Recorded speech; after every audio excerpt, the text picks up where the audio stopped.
to Menspiration on Lead Africa TV. Hello and welcome to another episode of Menspiration, the men's show geared towards talking about the issues confronting the modern man.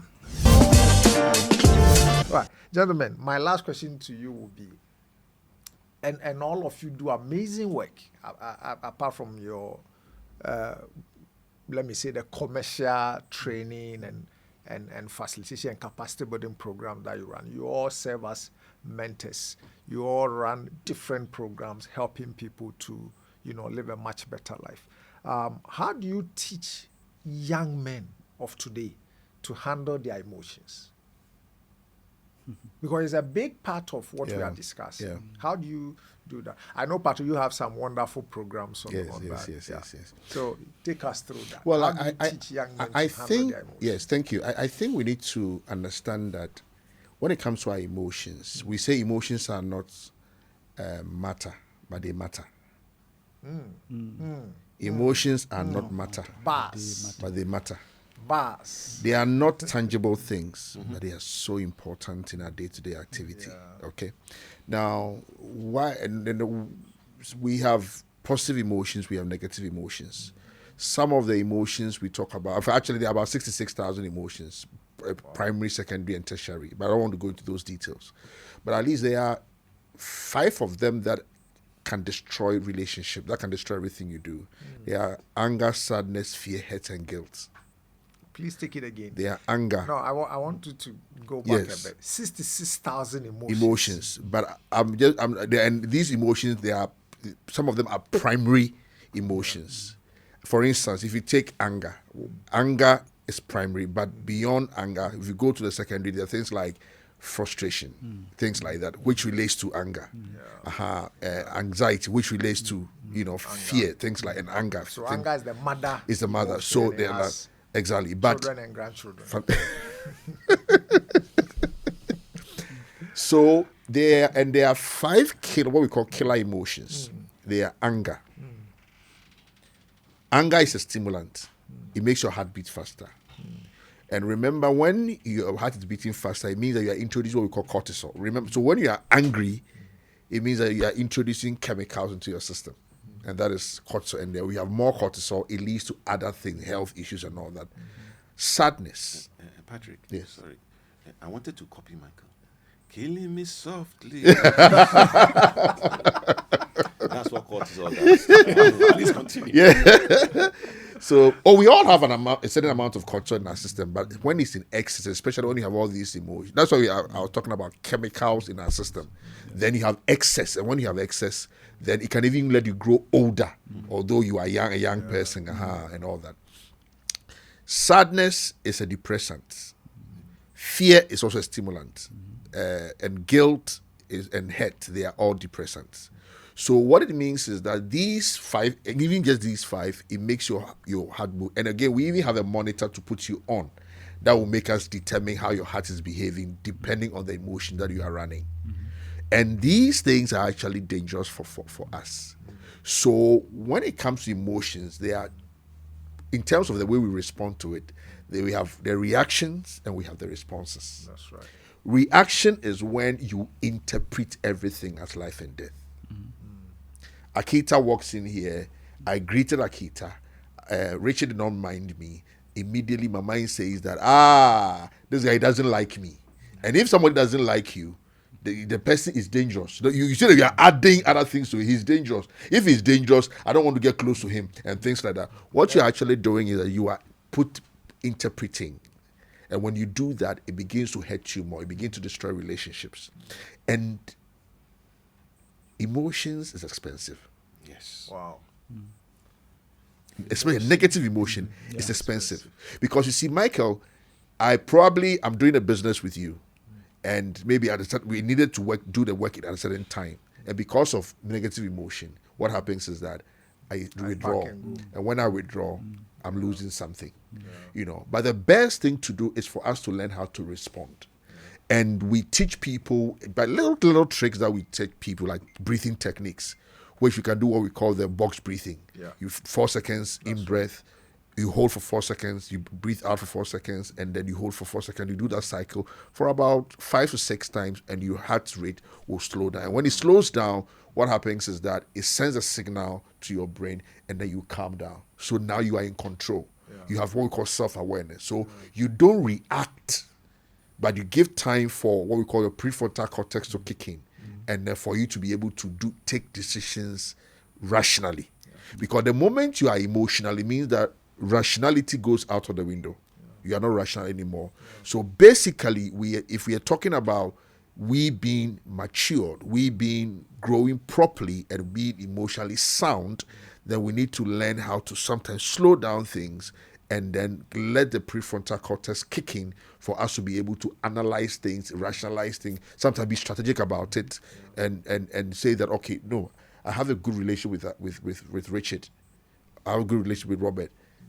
This relationship must go on for the next 10, 15, 20 years. Why am I going to destroy with one thing Richard said today? And that will be the end. So once you look at things like that, you evaluate things like that, you are able to put things in perspective and be able to handle a lot of the emotions that come your way. So I think in a nutshell, what you said is that we need to teach our young men, boys, one, to understand the range of emotions. Yes. But to not become a prisoner to those emotions. Exactly. To learn to respond rather than react. Yeah. And that when they respond, they allow the prefrontal cortex to kick in. Yeah. Now, that is the front part of the brain. Yeah. Responsible for decision making. Exactly. And so allow it to work. Yeah. Don't allow the back of the brain. That's what the amygdala, yes. The hija. Yeah. Don't allow that one to control. Otherwise, like you said, it's going to cost you a lot. Yes, it's going to cost life. you. It's going to cost you. And when I teach young men, I give them this example of G-Man. Who spent 22 years in prison just because of one burst of anger. Yeah. And I think that illustrates your point about how expensive negative emotions can be. Yeah. I mean, our prisons are full of otherwise fine gentlemen and women who, because of a lack of ability to control themselves, did something. No, Michael, I was at Ankafu. I know this is I've slowed down, but I was at Ankafu the other time, and I saw a very handsome. That's the prison. Ankafu prison, yes. Prison. And this guy told me something. He said he was a tailor. And then somebody had brought his dress for him to sew it. Well, you know the way tailors, they do this. And then the guy said, okay, look, give me my money and give me my material. And he said, no, I'm not going to give it to you. And they started exchanging. And then he got angry and picked a piece of warmer. He just hit the guy. That was the manslaughter. Wow. Just like that. Wow. So if he had just slowed down a little bit, put a brake on that emotion, that reaction, then he wouldn't be there and spend probably a greater part of his life there, So it's something that we need to be able to teach our younger ones here. Thank you. To be responsive, not reactive. Richard, what do you do with the fine boys who come to you? How do you teach them about how to control their emotions and not allow the toxic masculinity to confiscate their lives?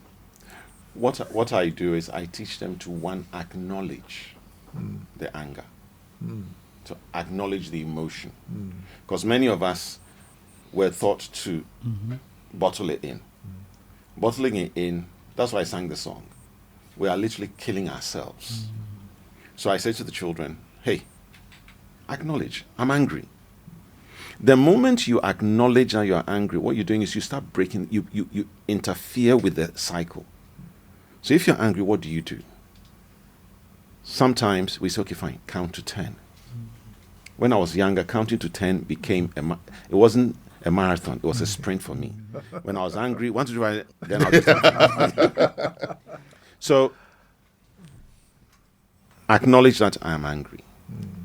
Then we teach them 4 principles to live by. Okay. And these 4 principles were coined by Don Miguel Ruiz in his book, The 4 Agreements. Okay. And he said, number 1, let your words be impeccable. Okay. So walk in integrity. I know we're talking about these emotions, but walk in integrity. So if you are doing that, then number 2, he says, don't take things personally. I love when Patrick said, I've walked into the room he's greeted me, and I have just blanked him. And when he was saying it, did you hear how he said it? No. He said, Akita walked into the room. And then when I greeted him, Richard didn't say anything. But I'm going somewhere with this. Okay. In the moment whilst he was explaining, if I took it personal, he's mentioned my surname. Then so it's the full Richard Akita. It's not like it was just Richard. So I could absolve myself. But when we say to our young ones, don't take things personally. You don't know what the person is going through. Yeah. So because I don't know what they're going through, I must learn to wait and listen, observe. Yeah. And don't think, because when somebody says something to you, they are expressing from a place of hurt. Yeah. And if you're not careful, you become associated with that hurt. But then you bring your own mix into it.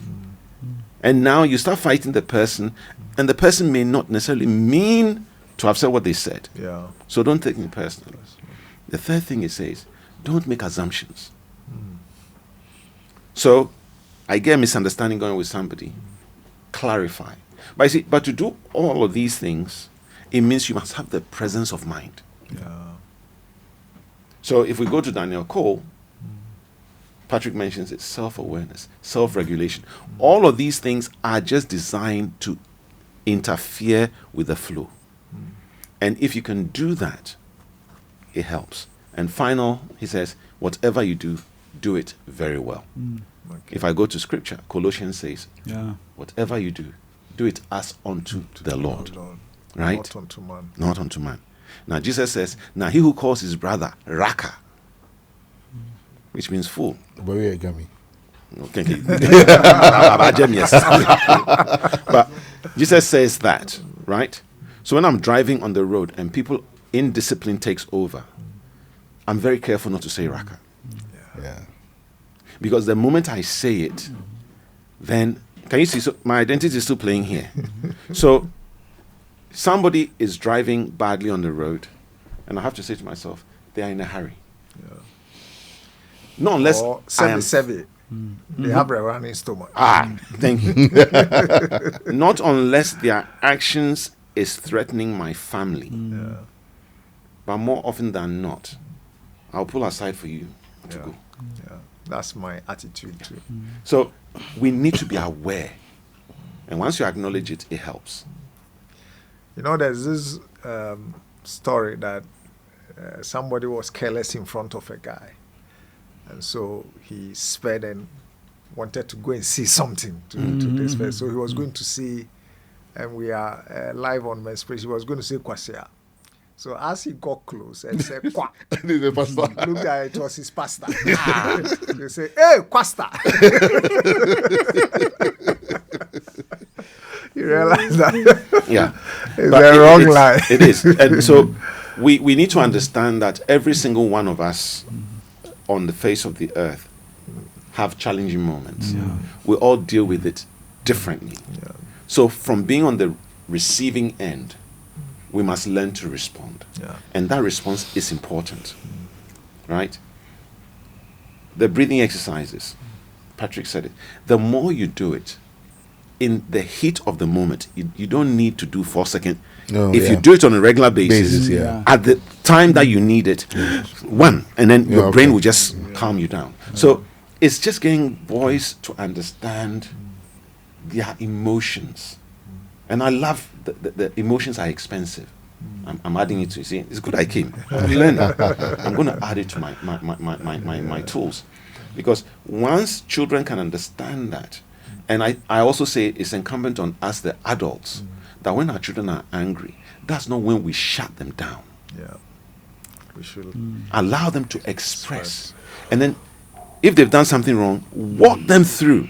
So if you have done this or if you have done that, so they can see the other perspectives. Because experience is not necessarily the best teacher. Right? But the actions that you show the child will speak louder when words fail. So we must, we encourage, that's what we do, encourage them to be aware of the challenges that life will throw. To identify, to discuss, and to allow them to air it out, so that we don't grow up bottling it in, and then it shows up years later in a relationship. Right, Robert, what's your? No, I mean, two things. I deal with senior leaders, corporate environment situations, and the anger. And one MD told the story. You know, she had always come to work early. The boss never bothered to find out, why do you show up early? You know, she always did. And one morning, on her way to work, she had an accident. Oh. And the reason why she's been coming in early was the fact that, I mean, she had a baby, so she will leave home early, drop the baby with her mom, and then make it to the office. So you have to leave home early so you can do all of that. The boss is clueless to all of this. Now, one morning had the accident with the baby at the back, did not even have the presence of mind, because it's an accident, to call the boss to explain. A few minutes after 8, this gentleman calls angrily on the phone. You know, why are you not here? Shouting. Well, that was the time the lady decided that I have to leave this firm, and you're not worth being my boss. Now, this lady is an MD of another bank. Wow. So anger is expensive. That organization lost that talent. A rising star. A rising star. She's an MD of a bank now. Wow. So we need to always deal with our colleagues from a place of empathy, trying to understand what's the situation, what's happening here, what's making this person react in this manner, say this. That's what I always share with leaders. And what Richard, you said, that's something we also have to bear in mind. We have to prepare to be resilient so that we can stand when the situations demands. We don't become resilient when the situation comes up, when we've not been preparing. So the breathing techniques, and the only thing I want to add is singing. Singing and having this positive emotion, because it's proven, it's critical now, given all the challenges we're going through as men. If you don't have this positive emotion, joy, and again we go back to scripture, rejoice always. I say again, rejoice.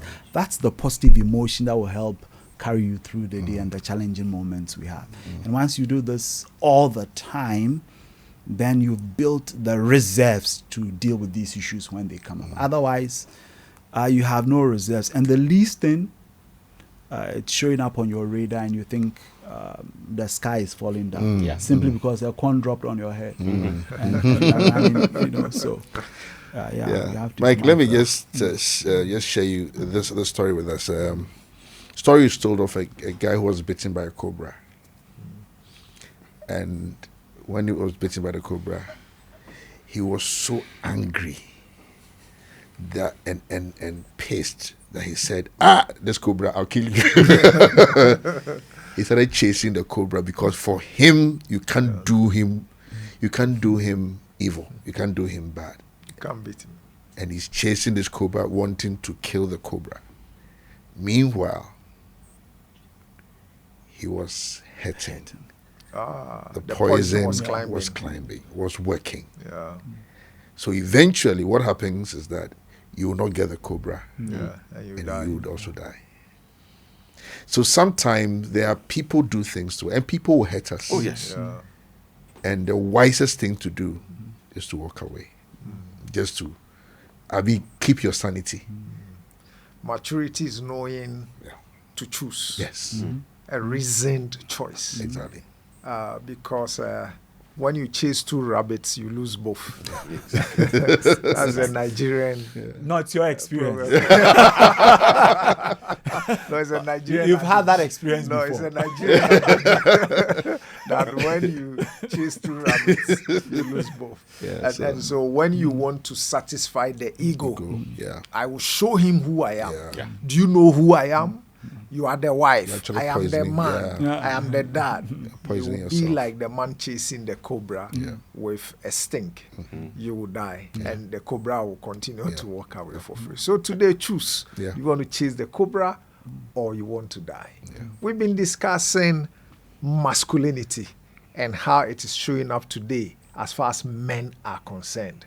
And as usual, I've done this with my brothers, Patrick Otieku of Spearhead Consult, Richard Akita of Launchpad, and Robert Benning of Temple Advisory. My name is Mike Ohinefa. Kotobabi down to the world. You know what to do. Like, subscribe, and comment so that we can answer your difficult questions.